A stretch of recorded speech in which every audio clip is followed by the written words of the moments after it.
주구나 주의 것이라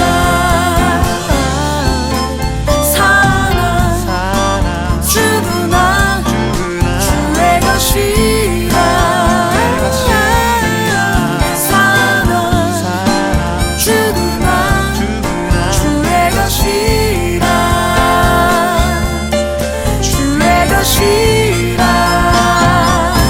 사나 주구나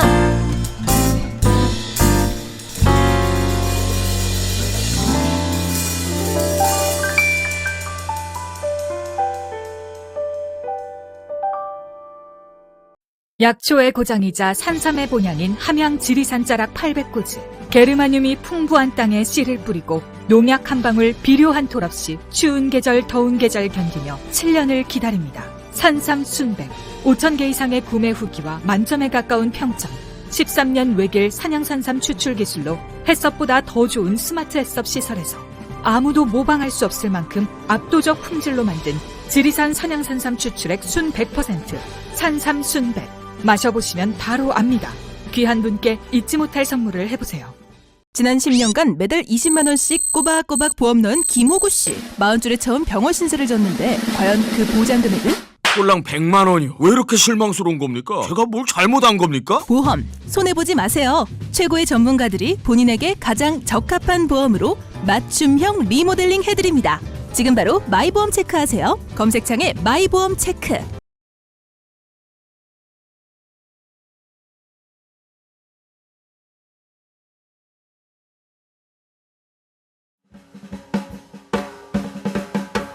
성역을 깨뜨리는 그 이유를 아는 게 중요한 것 같아요. 죽음이 마지막 말은 아니다.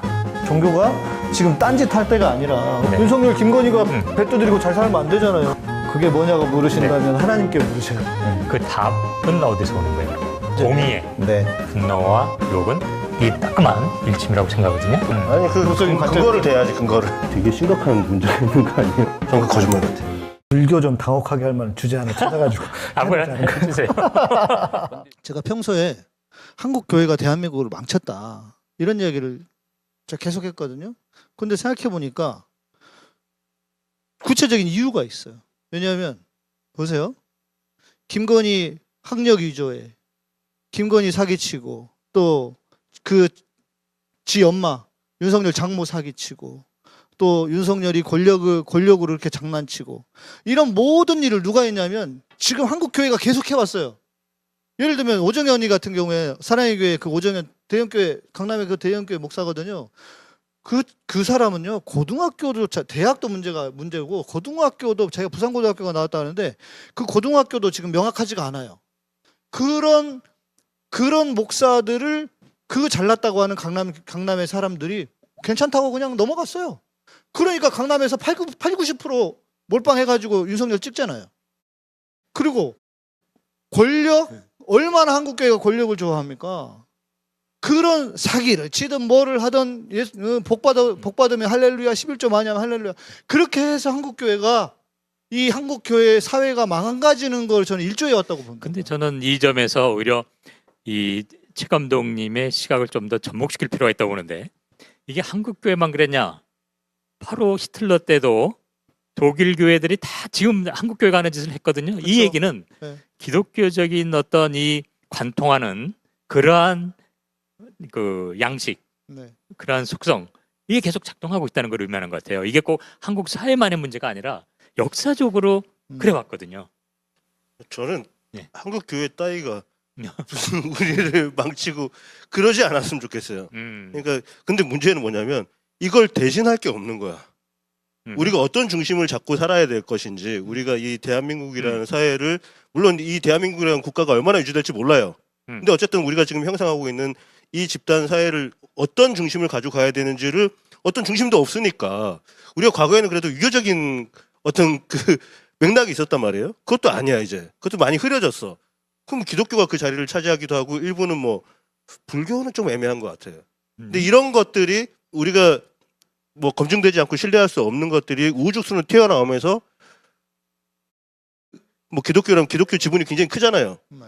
걔네들이 그냥 자기 원하는 대로 물줄기를 여기도 한번 갖다 댔다가 저기도 한번 갖다 댔다 이러고 있는 것 같아요. 그러니까 이게 정치 세력 가도 됐다가 이러고 있는데 그리고 그렇게 기독교가 이렇게 영향을 받게 된 거는 해방의 전후사와 이어진다는 거죠. 결국 미국이 또 다른 우리나라를 지배하는 나라로 형태로 자리 잡으면서 어쨌든 기독교가 더욱더 그런 역할을 하게 돼버린 것 같아요. 그렇죠. 아니 뭐 그 부분도 인정할 수밖에 없고. 근데 저는 이렇게 말씀드리고 싶어요. 한국 교회를 무시하지 마라. 자, 그러니까 그것은 우리가 알고 있는 현상 혹은 실제 나타난 일로 있지만 그 더 깊은 뿌리에 저는 부정과 불의를 용납하지 않는. 용납하는 교회. 아, 용납하는. 용납을 수도 없이 해온 교회. 왜? 교회에다 헌금 갖다 주면 11조 갖다 많이 바치면 끝나는 거니까. 그렇지. 이러면서 한국 사회를 병들게 한 하나의 축이 저는 한국 교회였다고 보고, 또 하나는 제가 군대에 있을 때 공군 군목을 9년이나 했잖아요. 한 번 사병들 앉혀놓고 그런 얘기를 했어요. 나는 대한민국은 군대가 망친다고 본다. 왜냐? 군대 안에 부조리한 일들이 얼마나 많냐. 그런데 니네 지금 한참 혈기왕성할 때 20대 초반에 와서 정의를 부르짖고 이건 아니라고 말해야 되는 그때에 옳은 거를 위해서 내가 꾹 참는다. 자기 살려고. 그러다 보니까 우리 사회에 나와도 군대, 야씨 내가 군대도 참았는데 그리고 나가서 사회에서 부정한 걸 보고 그냥 참는다. 내가 볼 때는 한국 군대가 이렇게 망친다. 이런 저는 그런 얘기를 했거든요. 사병들 앉혀놓고 그런 얘기해서 내가 그때부터 난 반골 기질이 있었는데 아무튼 그 전부터 그랬는데 한국 교회 마찬가지, 군대도 마찬가지.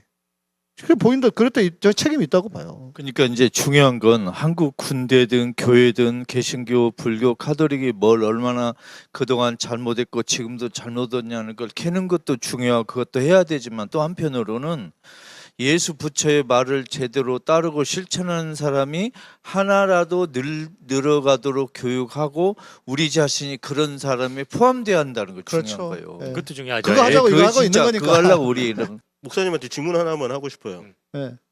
프로 종교로니까. 음? 예. 우리가 하나님을 위해 살아야 돼. 하나님 우리를 위해 살아야 돼. 그러니까 이게 후자지. 그러니까 이게 네. 제가 그 지난 시간에 한번 말씀드렸을 네. 거예요. 처음에는요. 음.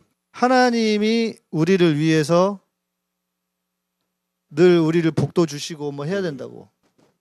근데 신앙생활 오래 하고 사람이 성숙해지면 저는 사람이 하나님을 위해 살아야 된다고 봅니다. 하나님의 뜻을 이루기 위해서. 그 말은 제 말은 하나님의 선하신 뜻이 뭐냐? 사랑이 하나님이라고. 이 땅을 정의와 공의와 사랑으로 채워가기 위해 살아가야 세상이 함께 사는, 같이 잘 사는 세상이 될 거 아닙니까? 저는 그런 차원에서는 우리가 하나님을 위해 살아가야 그럼 된다. 거기서 한 걸음만 더 나가 볼까요? 네. 그렇게 하나님의 뜻을 구현하고 실천할 수 있는 인간이 얼마나 소중할까요? 그러니까 하나님은 인간을 위해서 존재하겠죠. 본인의 뜻을 구현하고 실천해 줄 수 그렇죠. 있는. 상호 보완이 되고 네. 결국은 그것이 제가 말씀드린 그것이 결국 하나님이 인간을 위하시는 거고. 제가 이제 그런 말씀드렸잖아요. 하나님 인본주의자라고. 교회에서 인본주의자 맨날 욕하는데. 그러니까 인류세의 원흉이네 그럼. 아니 그리고 저 이런 말 있잖아요. 책 하나만 읽은 놈이 제일 무섭다고. 네. 근데 이 특히 이제 뭐 기독교 그러니까 크리스찬들 같은 경우는 모든 근거를 성경에 둔다고. 그렇죠. 근데 뭐 그 성경은 66권으로 구성되어 있으니까 한 권 아니라고 얘기할 건지. 근데 어쨌든 간에 한 권으로 묶어진 성경만 읽고 그 성경만 읽으면 한다고요. 맞아요. 그거를 우리가 과연 신뢰를 할 수 있느냐. 저 사람들의 주장을 성경이 다 써 있다 그래. 아니, 나는 거기에 대한 나의 반론. 그러니까 감독님에 대한 의견의 반론이 아니라 그것도 잘못됐다는 거예요. 그것도 목사들이 지들이 멍청하고 지들이 공부 안 하고 지들이 머릿속에 똥만 들어있으니까 자꾸 그렇게밖에 말을 안 하는 거예요. 아니 인간의 지식이 얼마나 방대하고 인류의 역사가 얼마나 방대해요. 그런데 성경 안에 어떻게 그게 다 들어가? 아브라함 시대에 아이폰이 나올 걸 알았나? 어디서 그따위 말을 해요. 성경이 어떻게 다 있어. 내가 이렇게 얘기하면 사람들이 욕을 할 거예요. 저를. 기존의 교인들은 뭔 목사가 저따위로 얘기하냐고. 그런데 그게 얼마나 좁아 터진 생각인지를 알지 못하면 이거는 그냥 그 안에서 헤매고 사는 거예요. 근데 거기에는 저는 이 최 감독님과 약간 다른 의견이 있는데 인류가 시작돼서 시대가 변하고 문화가 많았지만 삶의 본질이 변했습니까? 변하지 않았죠. 사실 이 가장 작은 자 해준 게 예수님한테 해준 것처럼, 또 화엄경에도 보면 티끌의 우주가 있고 우주가 티끌인 것처럼, 한 권이라도 그 한 권이 삶의 본질을 얘기한 거라면 수많은 지식은 뭐 시대에 따라 변하는 거니까 네. 지식의 책이 아니라 삶의 본질을 얘기한 거라면 한 권으로 좀 충분하다고 생각합니다. 그렇기 때문에 이 성경을 삶의 본질, 인간의 본질, 존재의 의미를 꿰뚫는 책으로 볼 수 있느냐 없느냐가 중요한 것이지, 그거를 뭐 지식의 책으로 읽고 막 글자 그대로 따지고 이 글자가 이거니까 이것만이라고 하는 거라면 진짜 최 감독님 말씀처럼 말도 안 되는 거지만, 저는 이 성경 안에 이 삶의 본질에 대한 얘기가 있기 때문에 그 한 것만 제대로만 하면 지식이 뭐 아무 시대에 따라 변해도 그 사람의 삶은 훌륭하게 저는 이거는 만들어갈 교수님 수 있다고 말씀하신 건 생각합니다. 대전제지. 대전제인데 아니, 저는 그렇게 생각해요. 그게 네. 그러니까 그거를 아는 사람이면 그런 말을 안 하겠죠. 저는 세 분의 네. 말씀 들으면서 정말 우리 대한민국에 성서를 제대로 아는 사람이 얼마나 될까 이런 의문을 가졌어요. 맞아요. 10,000명? 1,000명? 100명? 많지 않을 거라고 생각해요. 그러니까 읽었는데 제대로 사느냐, 이 질문은 너무 감사한 질문이고, 정말 제대로 읽은 사람이 몇이나 되느냐, 네. 그 질문부터 우리가 풀어나가야 된다고 생각해요. 네, 그렇네요. 근데 저는 금강경을 되게 오랫동안 잘 모르지만 그냥 독성도 계속 듣고 뭐 소설로 풀어놓은 것도 보고 이렇게 했는데 뭔 소리인지 모르겠단 말이에요. 대부분 얘기가 이럴 수도 있고 저럴 수도 있고 뭐 이것도 아니고 저것도 아니고 이런 식의, 그러니까 모호한, 굉장히 모호하고, 그 얘기를 들으면 이게 도대체 뭔 말이지 하고 고민을 하게 만들어요. 그게 차라리 저는 낫지 않나 이 생각이 들어요. 왜냐하면 성경은 그 안에 우리 인생을, 그러니까 인간의 삶을 관통하는 진리가 있다고 해도 너무 그 디테일이 많어. 디테일이 너무 충실한 거예요. 그러면은 우리가 거기서 예수님이나 아니면 하나님이 인간에게 관통해서 뭔가 어떤 중요한 말씀을 해주셨을 거야라고 받아들이기보다는 그런 자그마한 디테일에 너무 신경을 쓰게 만들고, 네. 예수님이 어디 물에서 물 떠왔는데 뭐 포도주로 변하고 이런 거에 집중하게끔 구조가 짜져 있단 말이에요. 그러니까 이게 오히려 패착이. 저는 오히려 네.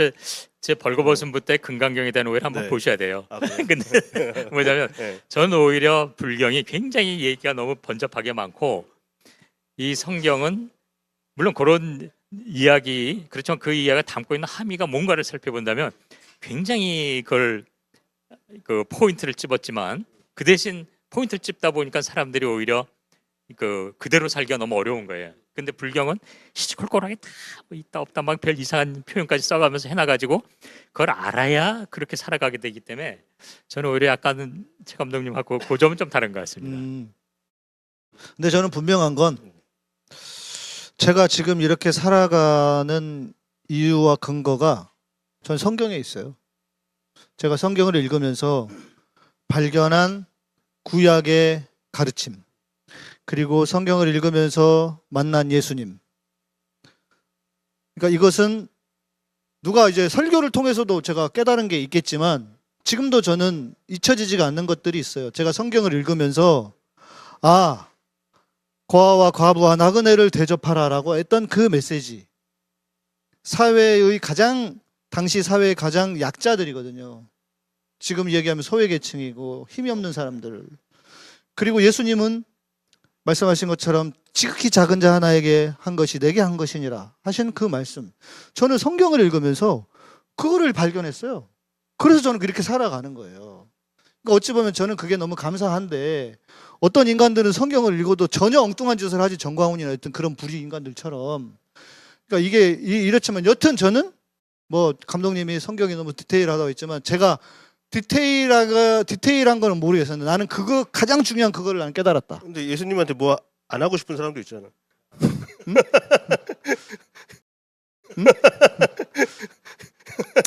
뭐 그럴 수 있겠지. 근데 우리 지금 개신교 가톨릭의 문제는 뭐 전광훈, 뭐 이영훈, 뭐 김사만, 오정현 이렇게 이름이 알려진 일부 대형교회 목사들의 부패도 있지만, 우리 평범한 개신교 가톨릭 신도 성도들이 일상화된 부패가 큰 문제예요. 맞아요. 네.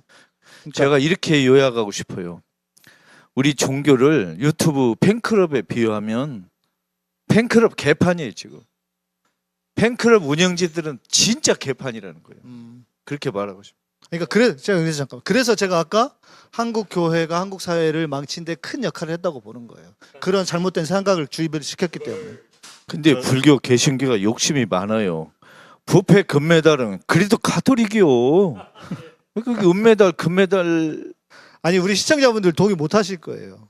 왜냐하면 카톨릭은 잘 드러나질 않잖아.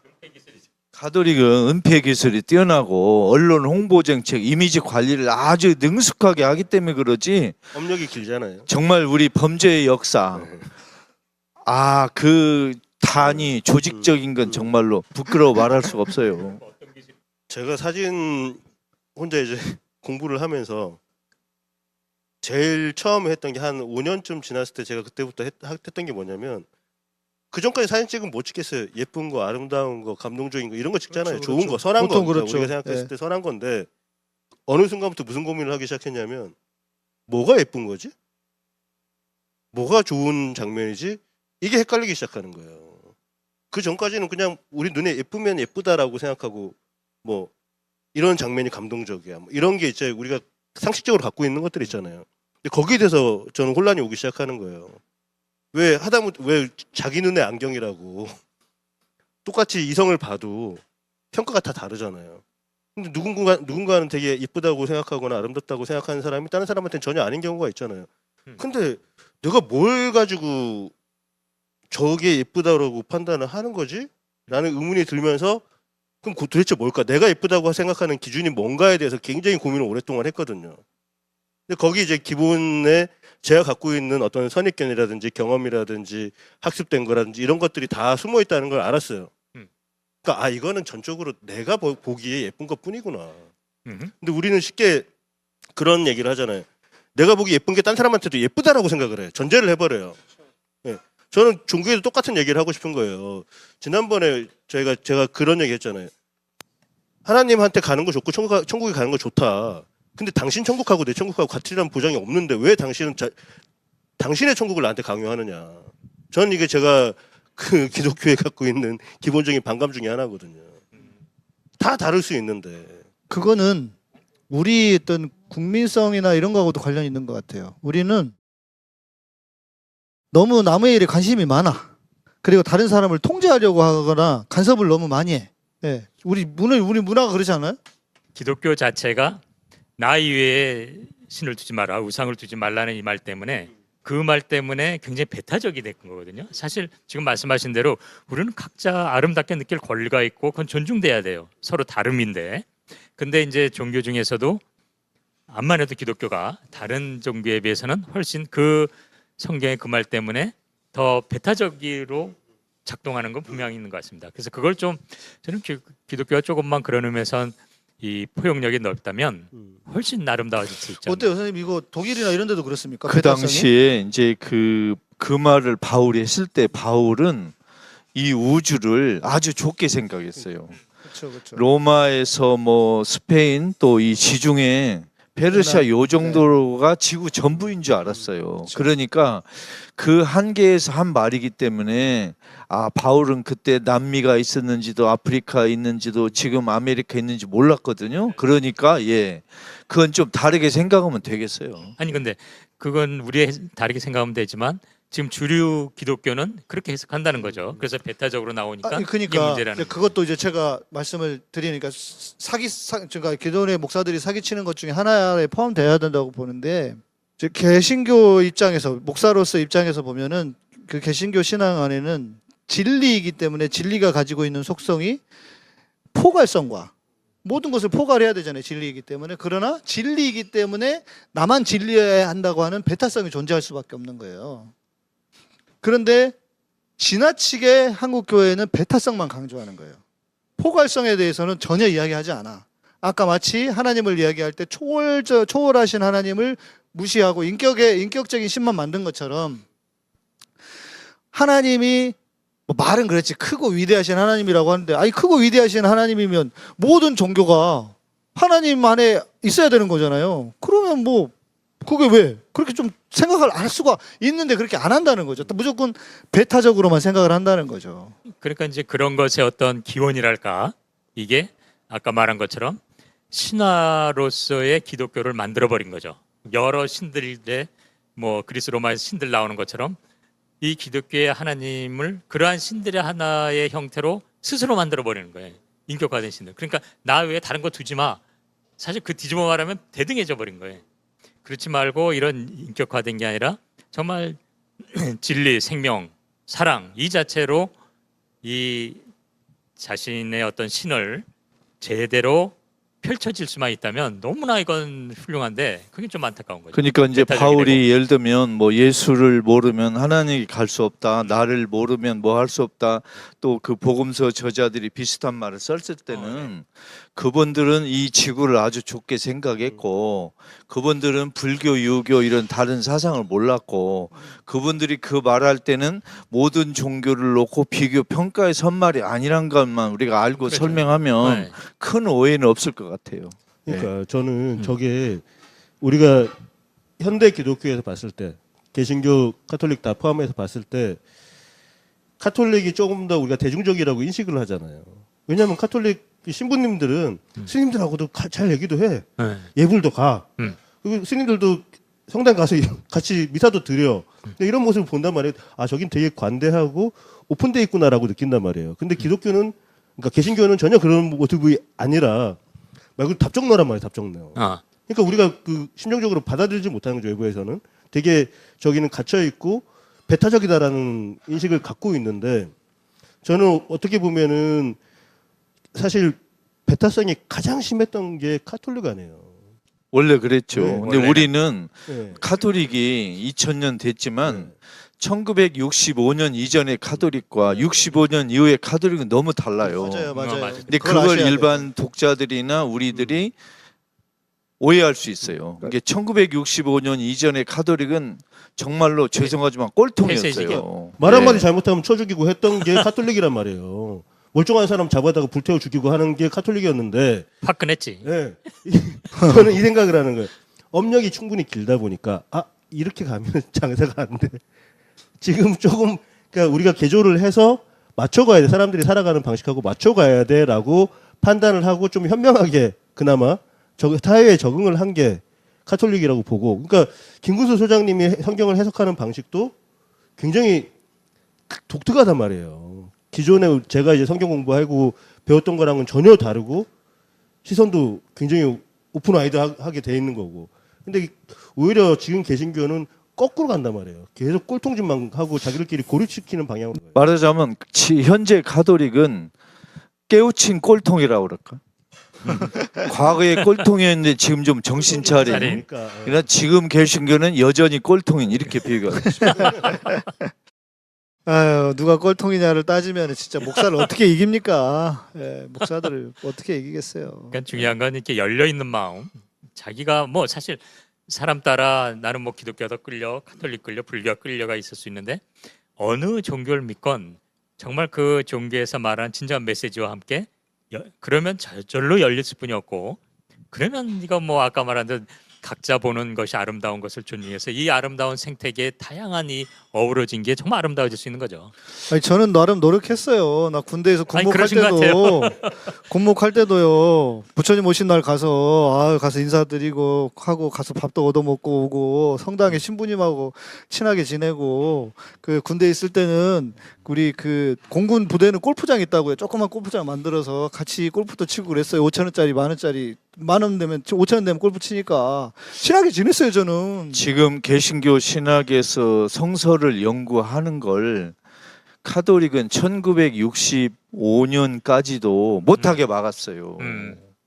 그런데 65년 이후에 풀었어요. 거기서 말씀하신 65년은 2차 공의가 끝난 이후에 제2바티칸 공의회. 이게 예. 1965년 이전의 카톨릭은 지금 한국의 이른바 복음주의라고 불리는 그 아름다운 복음주의라는 명칭하에 성서 신학의 연구를 완강히 거부하는 그 사람들하고 똑같이 성서를 공부 못하게 막았어요. 근데 카톨릭은 1965년부터 열었어요. 공부해라, 괜찮다. 근데 지금 한국의 복음주의 계통은 아직도 그걸 완강히 거부하는 거예요. 그 차이가 있어요. 복음주의에서는 뭐 방언이나 뭐 영적 이런 거 강조하나요? 영적 아니요, 뭐 그거는 복음주의는 말 그대로 복음을 전해서 한 사람을 구원받도록 하는 거. 현실이 근데 현실? 예, 실제 교회 운영할 때 뭐 각종 방언 등장하고 막 그거는 구음에 이제 등장하고 이런 건 그건 어떻게 소위 해요? 말하는 은사주의 조용기 그러니까 쪽이죠. 그게 좀 변질된 복음주의 스타일 아니에요? 그럼 뭐라고 불러요? 복음주의라기보다는 아예 다르고요. 오순절. 그러니까 그 신약 시대에 오순절 때 그런 일이 일어났거든요. 그래서 미국에서 펜타코스탈이라는 교단이 생겼습니다. 아니 근데 제가 좀 옛날에는 한국 교회 이제 저 교회 나갈 때 보면 네. 그게 뭐 장로교회도 그런 걸 굉장히 많이 부흥회를 많이 그러니까 했었거든요. 그게 왜 그러냐면 그래서 뭐 방언하고 막 이런 그렇죠. 거. 평소에는 그렇게 안 해요. 교회가 장로교 교회들은. 그런데 미국에서 미국 역사에서 무디는 들어보셨잖아요. 무디가 교회를 하고 하면서 천막 집회를 하면서 엄청나게 부흥 운동을 일으키고 그러면서 한국에도 그 부흥회가 수입이 된 거예요.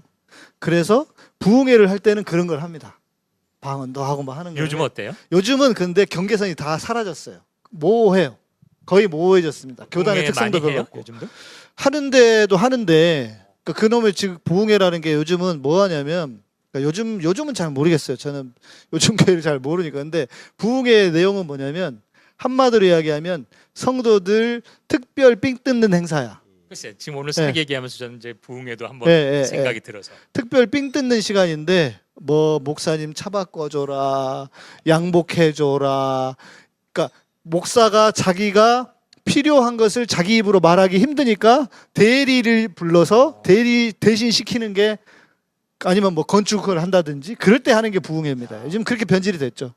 왜 그러냐면 지금 전 세계 지도를 이렇게 쭉 펼쳐놓고 볼 때 개신교 성도가 전 세계적으로 10억이 넘거든요.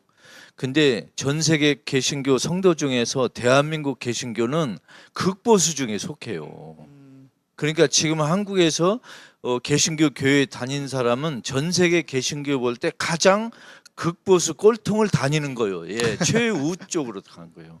저는 현재 그런 상태예요. 저는 무신론자인데 왜 여기에 이렇게 열을 올리냐면 이 그 종교적 바탕, 그러니까 자기가 갖고 있는 종교적 세계관 속에 지금 우리가 갖고 있는 정치적 세계관도 똑같이 녹아 들어간다고 생각을 하거든요. 그렇죠. 왜냐하면 이 지금 극우 뭐 개신교 목사라든가 이런 사람들이 문제를 일으키는 것과 정치에서 일어나는 일이 똑같이 반복이 돼요. 맞아요. 그러니까 이게 그러니까 우리가 결국 어떤 정치 행위를 통해서 이루고자 하는 목적은 우리 사회가 조금 더 안정적으로 갈등이 적은 방향으로 모두에게 이익이 되는 방향으로 가기 위해서지 어느 정권이 어떤 특정 집단이 정권을 갖고 가기 위해서가 아니란 말이에요. 그렇죠. 말 그대로 우리가 민주당만 밀어야 되라고 하면 그럼 민주당 관계자일 수도 있는 거지. 거기서 내가 뭐 하나라도 떨어지는 사람들이 그걸 원할 수도 있겠지만 네. 우리가 원하는 게 민주당이 정권 잡고 민주당이 무슨 대통령이 배출하고 이게 아니란 말이죠. 그렇죠. 그렇죠. 누가 됐던 간에 그러니까 서로 달라요. 세계를 그러니까 우리 세상을 인식하는 방식도 다르고 우리 모두 야 똑같이 누려야지라고 생각하는 사람이 있는 반면에 야 내가 더 노력하고 내가 더 많이 가졌으니까 내가 더 누려야지라고 생각하는 사람도 존재하는 거예요. 근데 이 사람들의 생각을 바꿀 수는 없어요 기본적으로. 네. 다만 그리고 이 사람들의 스탠스도 바뀔 수도 있고 내가 없을 때는 당연히 야 우리 다 같이 나누고 살아야지. 그렇지. 근데 어느 순간 내가 로또라도 맞았어. 그럼 내가 세금 그만큼 내야 될 거 아니에요 반을. 근데 내려고 보니까 내가 아까운 거야. 그럼 그 순간에 자기가 스탠스가 확 바뀔 수도 있거든요.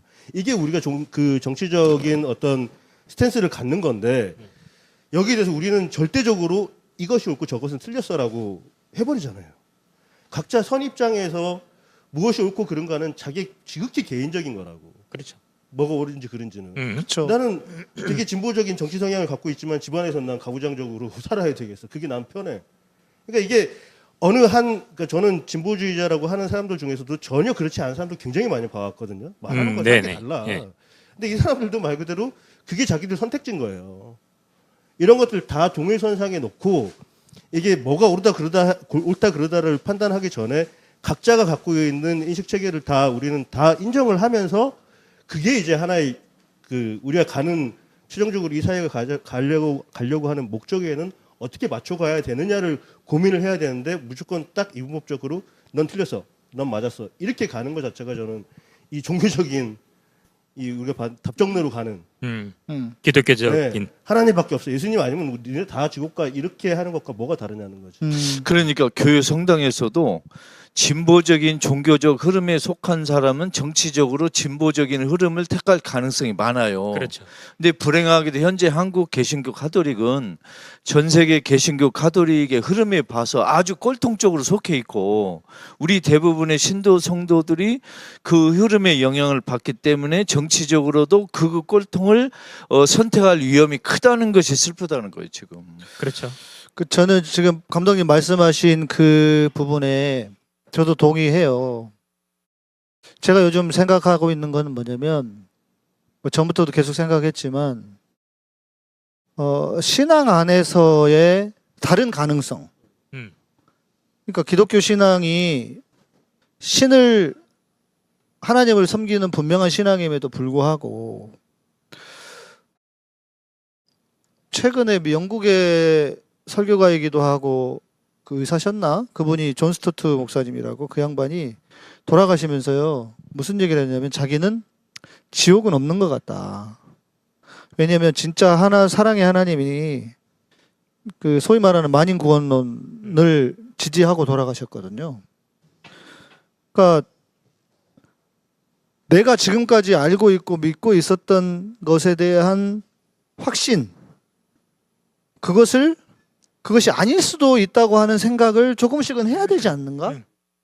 저는 뭐 공감합니다. 예. 그게 바로 열려 있음이라고 좀 표현하는데, 열려 있다면 자기 땡기는 거 믿는 거 정말 잘못된 게 아니고, 네. 열려 있는 자세 그 자체가 이미 그러한 어떤 포용력과 서로 다름을 인정할 수 있고 어우러져 너와 내가 함께 가는 기본 자세라고 보기 때문에. 특히 저 같은 경우에는 아주 보수적인 교단에 속한 목사이기도 하고, 제 스스로가 신앙적으로는 보수적인 스탠스를 가지고 있는 목사인데, 만약에 진보적인 신학을 가지고 있는 목사라면 그건 고민이 필요 없을 거예요.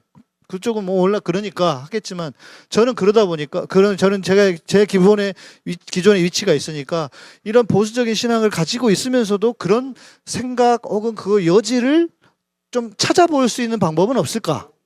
예, 이걸 계속 고민을 하는 거거든요.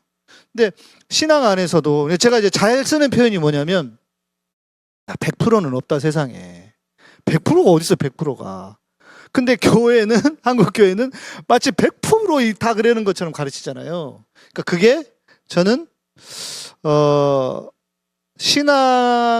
그러니까 보수적인 신앙을 가진 사람도 그럴 수 있다고 하는 가능성과 가질 생각을 갖는 것, 그리고 여지를 갖는 것, 오히려 이게 더 좋은 신앙이 아닐까? 이런 생각을 해보고 있는 거예요. 근데 목사님 이제 출발은 보수적인 신학 흐름에서 출발하셨지만, 목사님의 신학적인 길이 변화된 거잖아요, 지금. 네. 그렇죠? 보수에서 출발해서 진보 신학으로 접근하고 있는 과정이잖아요. 이 아름다운 길이라고 생각해요. 진보인지는 모르겠어요. 그렇죠. 근데 그러니까 전 그거를 아예 그냥 진보 보수를 떠나서 기본적인 출발에서부터 열려짐으로써, 네. 양 목사님이 마음을 혹은 자기의 어떤 기존 가르침으로부터 열림으로써 이렇게 자연스럽게 원래 모습대로 진짜 성경의 뜻에 맞게 가는 모습이 된 게 아닌가. 그게 더 정확한 설명이시겠네요. 네. 예. 그리고 성경에 대한 것도 저도 총신대 입학해서 축자 영감설에 막 진짜 말 그대로 문자주의적인 신앙 고백을 했죠. 그런데 저는 이제 이스라엘 다녀와 보니까 더 그게 안 믿어졌어요. 가보면 달라. 오히려 남들은 성지순례 가서 신앙이 생겼다 그러는데, 여기서 어떻게 60만 명이야, 이건 아닌 것 같아. 그렇게 됐는데, 아무튼 그래서 저는 김구 소장님께서 말씀하시는 그런 부분에 대해서도 저는 한편으로 여지를 두고 그럴 수 있겠다. 혹은 창세기 10장까지의 것은 창조 설화라고 하는 차원에서도 해석할 수도 있겠다고 보고 있어요. 그리고 그 나머지 모든 것들도 그런 가능성을 보고 해석을 하는데, 모르겠어요. 이게 진보적이라기보다는 합리적인 신앙? 오히려 그렇게 가야 하지 않을까. 불교에 대해서도 좀 열어주시면 더 좋은. 저 불교에 네, 대해서 그죠? 열려 있죠. 네. 네. 근데 이제 우리 그리스도교 내부에서 보수 진보라는 단어가 행복한 단어는 아니에요. 그런데 그 단어를 어떻게 쓰든 관계없이 성서를 제대로 공부하면, 특히 현대 성서 신학자들이 성서에 대해서 연구한 성과를 받아들이고 존중하면 저절로 생각이 진보적으로 갈 수밖에 맞아요, 없어요. 맞아요. 예, 맞습니다. 아, 정말 종- 그건 동의. 사실 종교의 본질 자체는 정말 진보적이잖아요. 맞습니다. 예. 예. 지금 현실의 삶에 정말 힘들과 고통에 있는 사람들을 그들과 함께하고 그들을 위해서 노력해서 살아라는 거기 때문에 진보적이 안 될 수가 없어요. 그렇죠. 예를 들면 현대 성서 신학의 연구 성과를 존중하고 받아들인 사람은요. 예를 들어 예를 들면 방언이 있잖아요. 방언하면 지금 촛불 집회 가서 사람들이 윤석열 몰아내자 그러잖아요. 그게 방언으로 들리는 거예요. 그게 실제 방언이고 그게. 그렇죠. 예. 그렇죠. 제가 이제 오래 전에 저희 방송 팟캐스트 할 때 만났던 목동에 사시는 분이신데 목동이면은 뭐 나름 우리가 이제 어느 정도 위치인지 알잖아요. 그분이 그런 얘기를 하시는 거예요. 그때 이제 성경 공부를 제가 하고 있을 때였는데 자기는 성경을 읽는데 그때 당시에 자유한국당이었나? 거기를 지지한다는 거는 이해할 수가 없다고. 그러니까 예수님을 제대로 알면 당연히 그렇게 되는 거잖아요. 그러니까 지금 이 사람들은 엄청난 일을 하고 있어. 한국교회는 예수를 믿는다고 하면서 어떻게 국진당을 지지를 하냐고. 이거는 있을 수 없는 놀라운 일을 하고 있는 거예요. 예. 대단한 능력의 사람들이야. 아무튼 근데 그 점에서 하나만 더 얘기한다면 사실 그렇게 성경 읽는 사람을 저는 이해는 해요. 공감은 못하지만 그렇죠, 결국 그렇죠. 예. 그 사람은 그렇게 바라볼 권리가 있고 다만 그렇게 읽어서 이 사회의 고통을 증가시키는 거라면 네, 우리는 분명히 그걸 지적해야 되고 맞습니다. 그렇게 읽지 말아라고 말을 해야 된다는 거예요. 그러니까 우리가 지금 네. 떠들고 있는 거고. 네. 아니 그 채팅창에 저한테 최 PD님에게 성령이 임하시길 할렐루야. 예, 원하시는 분이 계세요. 그래서 제가 그거에 대해서 한 말씀만 드리자면 아까 방언 말씀도 하셨지만 저 예전에 고등학교 때 한참 교회 열심히 다닐 때는 만나면 다른 학교 뭐 학생들이라든가 이렇게 만나면 교회 다니세요 해서 만나면 처음 묻는 게 영접하셨어요 하고 물어요. 예. 그 영접하는 게 이게 말 그대로 신내림 받는 그러니까 그 당시에는 그렇네. 그러니까 영접이란 게 성령을 아까 이제 받으셨으면 한다는 분이 표현하신 게 그거죠. 이게 그런 체험을 하게 되잖아요. 야, 하나님이 정말 존재하시는구나 하고 내가 머리로 이해하는 게 아니라 가슴으로 확 들어와서 이렇게 네. 확 채워지는 그 느낌. 그거 이제 성령 받았다, 부흥 받았다라고 얘기하고 영접했다 얘기를 하는데 저도 그런 체험 했습니다. 했고 충분히 했고 거기에 대한 뭐 진짜 은사도 입었다고 저는 생각할 정도로 열심히 교회 다니기도 여러분보다 했고. 센 분이 하드코어 여기 하드코어 신자였어요. 네, 그래서 근데 그 부분에 대해서 아까 방언 얘기도 했지만 뭐 이렇게 그 신앙 이렇게 뭐 이 그 관련 책들 이런 거 보면은 저는 그런 책들 많이 봤거든요. 아프리카 가가지고 뭐 전도를 하는데 선교사 가서 전도를 하는데 영어 한 마디 모르는 원주민 소녀가 갑자기 이창한 영어로 막 기도를 하기 시작하고 네, 네. 방언의 은사를 입었다. 그러면 우리는 그게 이제 우리가 믿는 하나님이 계시는 증거다라고 얘기를 하잖아요. 그런 사례들은 수없이 많단 말이에요. 그렇죠. 그럼 저도 솔직히 그때 학생 때 와 이건 진짜다. 기적이 일어나는구나. 이렇게 믿었단 말이에요. 근데 나중에 머리 굵고 다른 이제 사례들 접해 보니까 이거는 그냥 하나님의 존재하고 무관하게 불교에서도 이런 현상이 일어나고 무속에서도 무속에서도 많죠. 일어나고 예.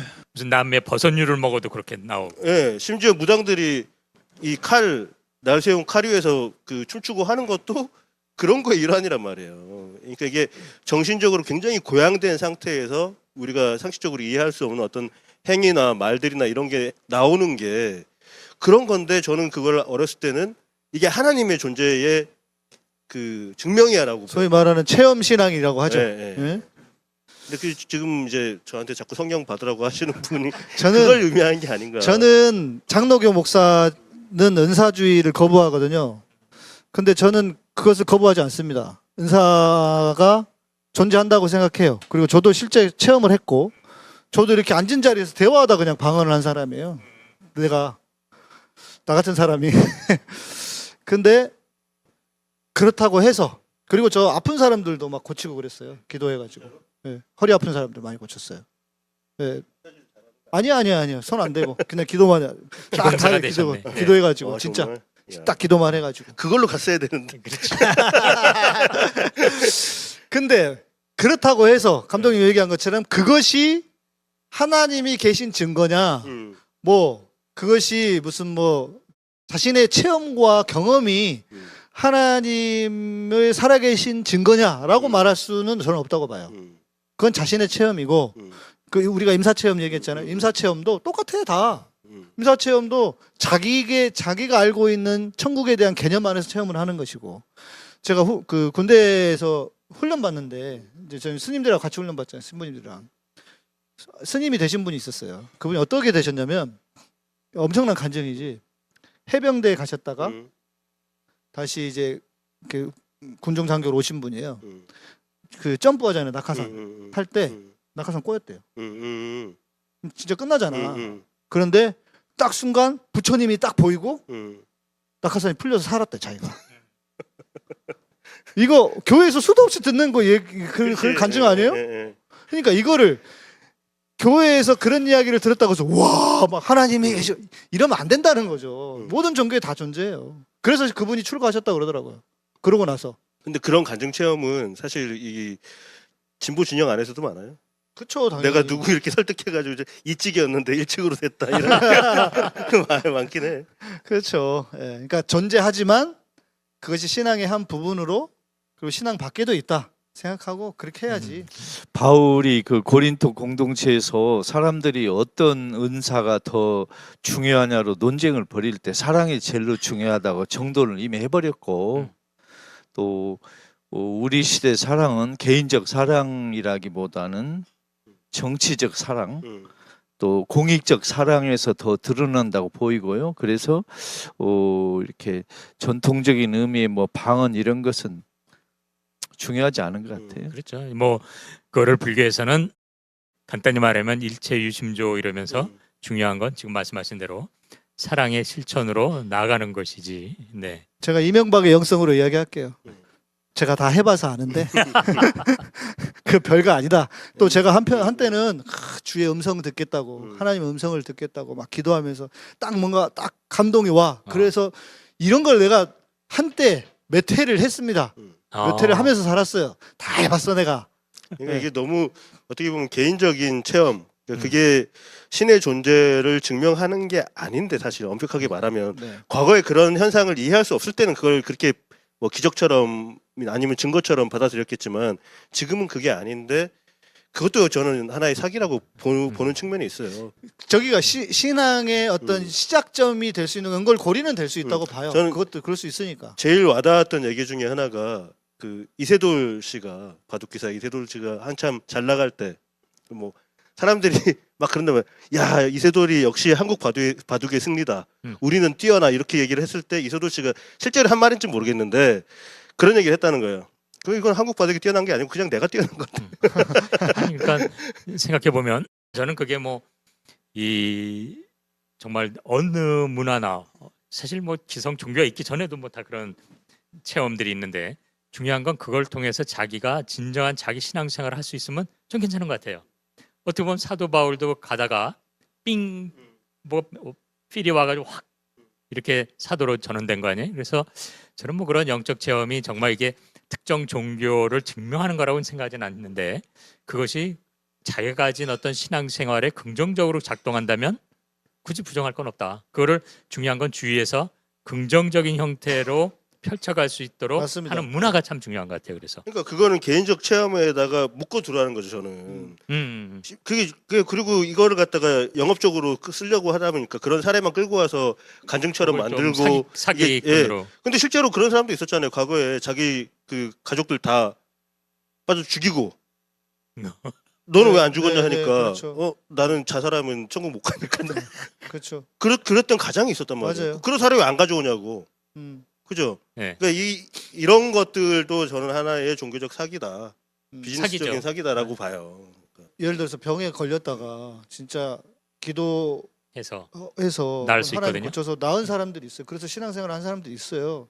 그러니까 무작정 다 사기라고 할 수는 없는데 교수님 말씀처럼 저는 그래요. 그런데 교수님 말씀처럼 그것이 더 좋은 신앙으로 가야 되는데 문제는 거기에 머물러 있다는 거죠.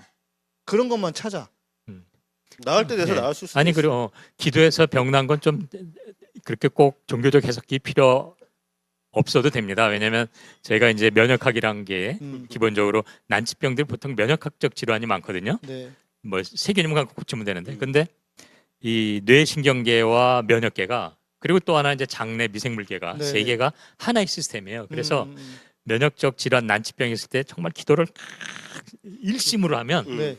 이 신경 전달 물질 예. 뉴로트랜스미터라는 게 면역 세포에 또 다 작동합니다. 영향을 주어서. 네. 예. 그래서 이 면역 상태가 확 바뀌는 사례가 예, 있어요. 예, 예. 근데 그만큼 그런 영향을 줄 정도로 정말 일심으로 그렇지. 하지 않으면 그 효과는 없지만 네, 네, 네. 그래서 드물지만 그건 충분히 이미 과학적으로도 얘기될 수 예, 있죠. 예, 네. 예. 근데 기도를 목사님이 했잖아.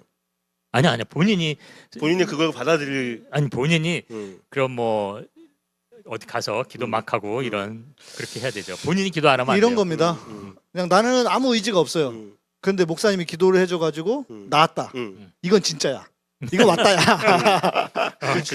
근데 그런 경우는 거의 없어요. 없어요. 본인이 간절해야 돼. 그렇죠. 예. 본인의 간절함을 목사님의 일부러 기도를 대신한 거네.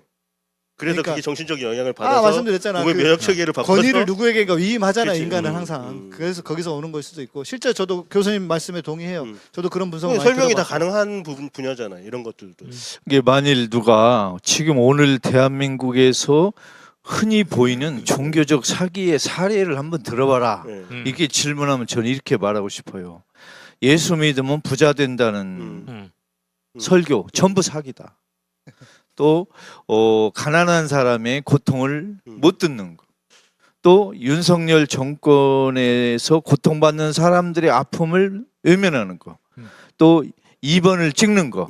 국민의힘 당을 지원하는 건 전부 종교적 사기의 현재적 모습이다. 이렇게 말하고 싶어요. 저는 예수 믿으면 부자 된다는 거 사기 아니라고 생각해요. 왜냐하면 이거는 사람들이 또 헷갈린 것 같아. 니들이 예수 믿으면 내가 부자 되는 거야. 그런 개념이라고 생각해요. 저는 또 그런 것들 간략하게 말해준 게 예수 믿으면 천당이라고 하는 이것도 사기라고 생각해요. 예수라는 거를 그냥 믿어서 되는 게 아니라 정말 그 뜻에 따라 살 때 그래야 천당이지.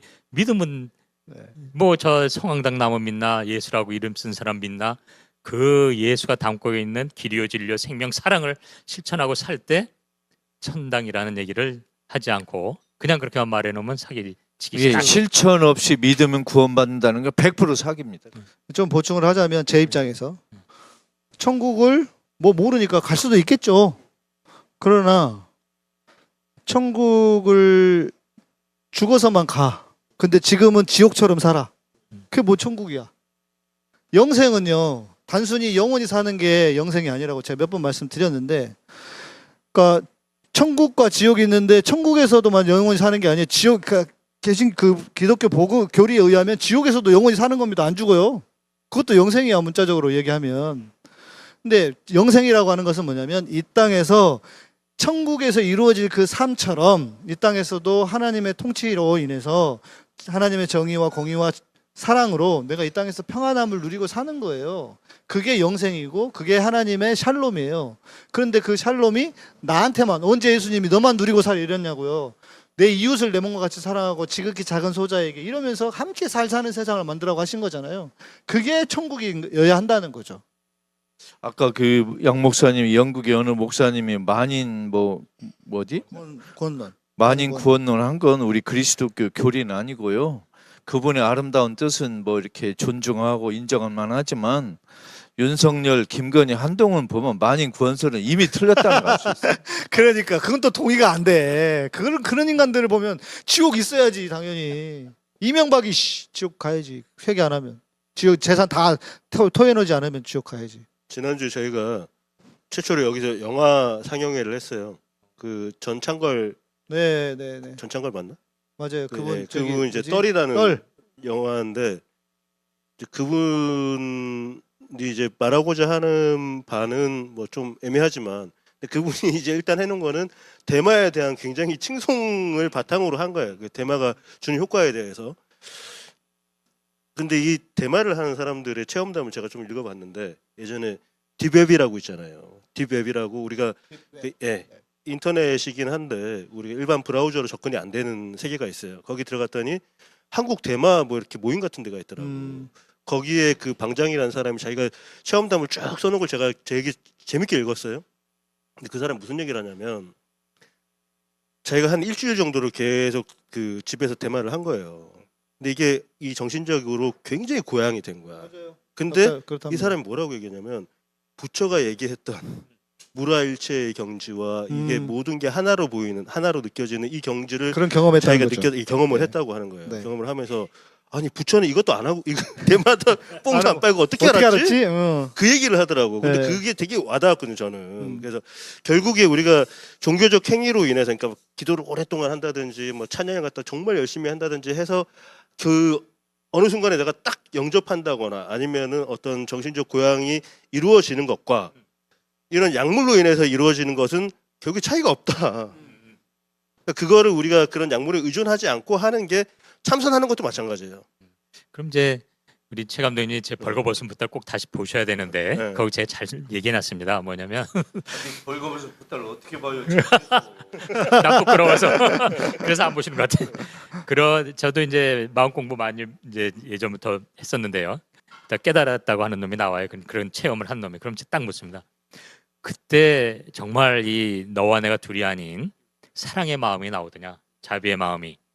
그러면 뭐 서로 거짓말할 건 아니까 그게 안 나오면 너 더해 이랬거든요. 그러니까 사실 약물로 하고 뭐 이런 버섯류 막 먹고 그래도 그런 하이는 가는데 그게 그런 황홀한 체험으로 끝나지 그것이 그 다음으로 가진 못합니다. 그런데 그런 어떤 그러한 지점에서 그 다음으로 넘어가는 것은 또 다른 차원의 도약이 필요해요. 그래서 그런 어떤 트랜스 상태에 뭐 많은 무속인들은 다 그거 체험하거든요. 막 몰아가 돼가지고. 그런데 그게 자기만의 행복으로 끝나느냐, 자기만의 뭐 이런 거냐, 너와 내가 그 경계가 다 허물어지고 사랑으로 느껴지느냐가 좀 포인트는 있습니다. 그러니까 잠깐 맛보고 오느냐, 그렇죠. 내가 그 단계로 아예 진입을 해서 체화가 되느냐. 한 번 더 뛸 수 있는. 오케이. 네. 이해했어요. 감독님 관심 있으시면 넷플릭스에 네. 그 마약 관련한 그 네, 네. 영상 다룬 게 있어요. 네. 누가 저 소개해가지고 마약에는 봤는데 굳이 관심 없는데. 아니 근데 그게 그런 얘기가 그런 네. 얘기가 있더라고요. 그 깊은 트라우마를 가진 사람들이 네. 그런 체험을 통해서 네. 마약으로 그런 체험을 통해 그 트라우마가 씻어지고 치유되는 경우가 네. 있죠. 실제로 아까 제가 방송 전에 얘기했던 조폭 있잖아요. 예. 저 지난주에 만나고 온 조폭이 뭐라고 얘기를 했냐면 자기가 운전하다 갑자기 그 하이가 확 왔는데 그러니까 자기는 성령을 받았다라고 네, 생각을 네, 해요. 근데 조폭이잖아. 네. 근데 자기가 그걸 받은 순간에 그 다음날 아침까지 그 밤 동안에 주식 시장이 어떻게 돌아가는지도 다 이해를 했다는 거야. 모든 게 막 한눈에 다 네. 명료하게 보였는데 자고 일어나니까 없어졌대. 음. 그게 이제 아마 이 친구는 어떤 계기인지는 모르겠지만 그런 체험을 잠깐 하고 온 것 같아요. 그렇죠. 몰입이 예. 탁 되면서. 그렇죠. 근데 우리가 이제 보통 저는 뭐 불교에서는 이런 걸 모르니까 기독교에서 말하는 그런 성령 체험이라는 게 아주 잠깐 그런 굉장한 행복감을 주는 그렇죠. 그런 행위, 그러니까 그거에 그게 이제 갈수록 옅어지겠죠. 그게 유지되는 사람도 있겠지만 옅어지면서 하지만 그때 체험이 너무 강렬했기 때문에 그렇죠. 거기 이제 의존증이 생기는 그렇죠. 게 아닌가 그렇죠. 이렇게 네, 생각이 네. 좀 들더라고요. 그 체험이나 경험이 다 나쁜 건 아니더라고요. 그러니까 저도 고민이 되고 흔들릴 때가 있어요. 그러면 그 자신의 결국 어디로 가냐면 자기가 체험하고 경험했던 그 지점으로 가더라고요. 자기가 경험했으니까 부인할 수 없는 뭔가를 갖게 돼요. 예, 그러니까 그거는 다 나쁘다고 할 수는 없는 것 같아요. 근데 이제 이럴 수 있잖아요. 우리 시청자들도 그러실 수 있지만 왜 다른 사람들은 뭔가 번뜩이는 체험을 다 하신 것 같은데 왜 나한테는 이게 안 오지? 맞아. 나이가 뭐가 특별히 모자란가? 이렇게 좀 고뇌하고 좀 섭섭할 수도 있어요. 근데 우리 자녀가 너무 사랑스럽게 보이고 또 가난한 사람의 아픔이 마치 내 아픔처럼 다가오고 윤석열 그 검찰 독재 밑에서 고통받는 사람들의 아픔에 막 동감이 오고 그러면 이미 깨달은 거예요. 이게 그런 건 충분히 이미 체험으로 됐다고 생각해요. 맞아요. 그렇죠. 저희 불교에서는 이렇게 마음 공부를 하고 자기 몰입이 되다 보면 그런 게 막 나오거든요. 시통력도 나오고 뭐 다 이게 벽도 뚫리고 다 투시가 되고 그런 거 다 잊어버리라고 그래요. 그런 찌질한 거에 근데 사람들이 그에 빠지기 쉬우니까 정말 그거를 조심시키죠. 제가 이제 만난 어떤 분 중에 한 분은 진짜 선생님 말씀해 주신 것처럼 자기는 신앙 생활을 모태 신앙인인데 체험이라는 거는 털끝만큼도 해본 적이 없대요. 그래서 제가 자기가 왜 그런지 모르겠다고 그래서 제가 그런 얘기를 해드렸어요. 사람마다 다른 것 같다. 누구는 그게 필요하니까 할 수 있고 어떤 사람은 그게 없어도 그게 없다고 해서 그럼 신앙이 아니냐 아니다. 더 중요한 것을 이미 본인이 마음속 안에 그렇다고 해서 하나님 안 믿어지 아니 나는 하나님 믿는다고 그러면 되는 것이지 그것이 체험이 반드시 있어야 되는 건 아니다. 없어도 괜찮다. 어제 제가 예수 이야기 녹화를 했는데요. 거기서 저는 일종의 성령 체험을 한 것 같아요. 좀 제가 약간 비유적으로 말한 걸 오해하지 마세요. 아니요. 예. 제가 어제 어떤 이야기를 했냐면 세례자 요한은 전봉준 장군처럼 처형됐고 예수는 안중근 의사처럼 처형됐다. 그 말을 했어요, 제가.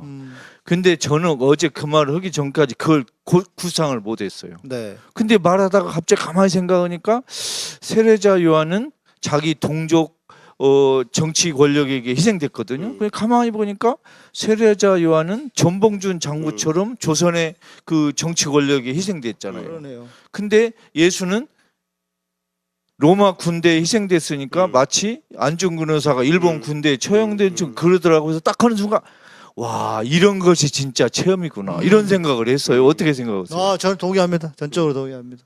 네. 저는 요즘 그런 일이 옛날에는 제가 무슨 말을 막 할 때마다 할 때 어떨 때는 야 이건 내가 하는 말이 아니구나 이런 생각이 들 정도 있었는데 저 동의합니다. 예. 요즘은 좀 덜한데. 저는 우리 양 목사님이 촛불 집회에서 막 그렇게 열변을 토하고 막 그 수십만 사람들의 가슴을 설레게 하는 그 연설할 때 저분이 지금 성령 체험 중이구나 그런 느낌 받았어요. 아니 누구 다른 분도 그렇게 얘기하시던데 자기가 성령 체험했다고 저 통해 제가 연설할 때 그런 얘기를 하시던데 아까 우리 그 마약 얘기 나왔는데 그 감독님이 무슨 마약을 하거나 좋아서 그런 게 아니고 공부를 해볼 수 있으니까. 그러니까 제가 이제 하고 싶은 얘기는 이게 뇌에서 일어나는 어떤 현상인 거지. 그렇죠. 우리가 뭐 깊은 명상에 들어간다든지 아니면 특정 뭐 하다못해 뭐 남아미타비를 뭐 1000번 외친다든지 10,000번 외친다 보면은 이게 이제 뇌 작용에서 생길 수 있는 그런 현상이다. 이게 종교적 체험이 아니다. 이게 하나님이 계시거나 부처님이 그런 걸 종교적 체험이라고 부르는 거예요. 그러니까 근데 이게 그러니까 저는 하나님이 계시는 근거가 되는 건 아니다. 종교를 자꾸 하나님으로 국한시키지 마시고 기독교로. 인간 자체가 그렇게 되는 거 실제로 보면은 그 방언이라는 거 우리 말 그대로 하면은 표준말이 아니고 다른 나라 말 아니면 지역의 말 이런 건데 사투리 뭐 이런 것도 방언인데 이런 체험 자체가 어떤 종교를 증명하는 게 아니라 그쵸. 인간 자체가 생리적으로 그렇게 생겨 먹었다. 그 실제로 그런 사례들이 엄청나게 많다. 그 되게 유명한 미국의 수학자 한 명 있어요. 이 사람은 수학을 전혀 모르는 사람인데 한번 머리를 크게 다치고 난 다음에 깨서 뇌손상 이후에 이 사람이 세상을 보는데 그 사람 얘기로는 다 수식으로 보여요. 음악을 들어도 수식으로 느껴지고 이런 수학자가 한 명 있어요.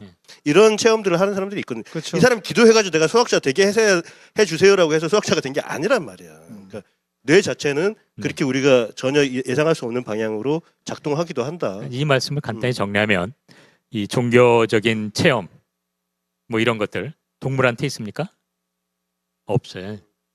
종교는 지극히 인간적인 행위고 이 인간 대뇌피질의 결과물입니다. 이걸 이상하게 생각하실 건 없어요.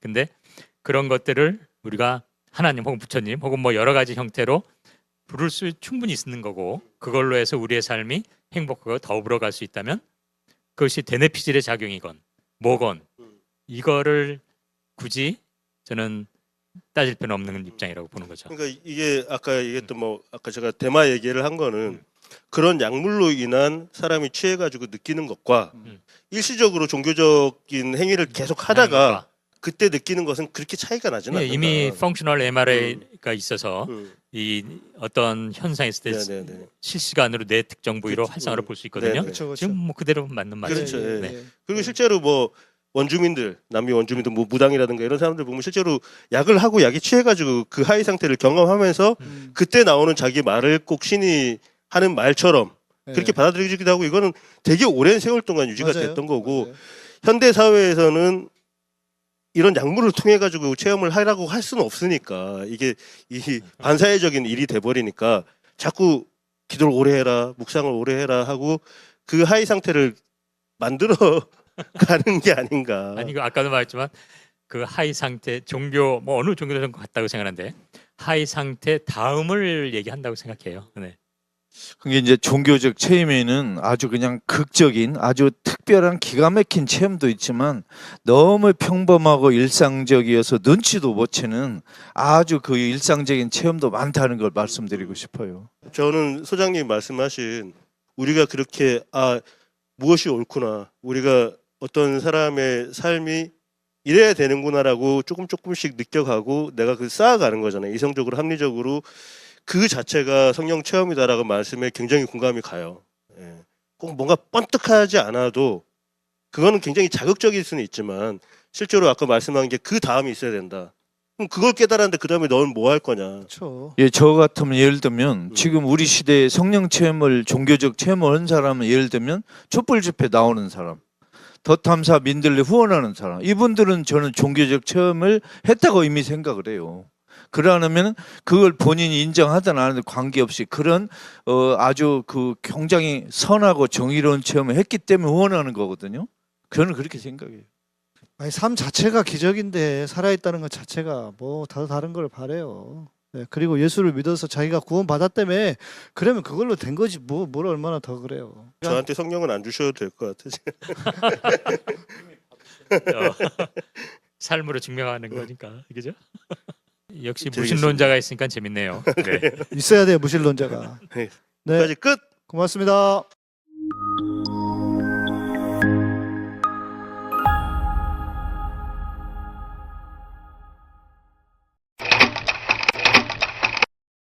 먹고 있는 비타민C 확실히 효과 있습니까? 우리가 가장 많이 찾게 되는 건강기능식품 비타민, 그 중에서도 단연 비타민C. 색깔도 다양하고 맛도 새콤하여 마치 오렌지 같은 천연 과일을 먹는 듯한 느낌이며 무엇보다 실제로 건강에 도움이 되는 것 같은 느낌입니다. 그런데 정말 그렇게 도움이 될까요? 유전자 변형 옥수수의 녹말과 당을 발효 후 아세톤을 섞거나 항공유, 휘발유 정제 후 남은 찌꺼기 콜타르에서 추출하여 만들어진 결과물이 바로 아스코르브산. 아스코르브산의 형태로 있는 한 비타민C는 별로 효과가 없다. 비타민C 발견자이자 노벨상 수상자 엘버트 생제르지의 말입니다. 그럼에도 불구하고 대다수의 제조사들은 화학 합성된 아스코르브산을 비타민C라고 하여 생산 판매하고 우리는 그런 줄로 알고 구입하여 먹게 됩니다. 콜타르에서 추출한 아스코르브산에 인공색소와 방부제를 첨가하여 화학적으로 만든 단일 물질 합성 아스코르브산은 천연 복합 물질인 진정한 비타민C로 보기 어려우며 효과도 불분명하고 부작용도 상당히 많습니다. 즉, 합성화학 아스코르브산은 천연 아스코르브산과 다르며 야채와 과일에서 얻는 천연 비타민C와는 전혀 다른 물질입니다. 캐나다 인기 상품 천연 비타민C 마오에 관한 문의는 슈퍼엘레오틴.com 전화 1526-6801번 페이스북 자연건강대학 또는 카카오톡에서 엘레오틴 검색하시면 됩니다.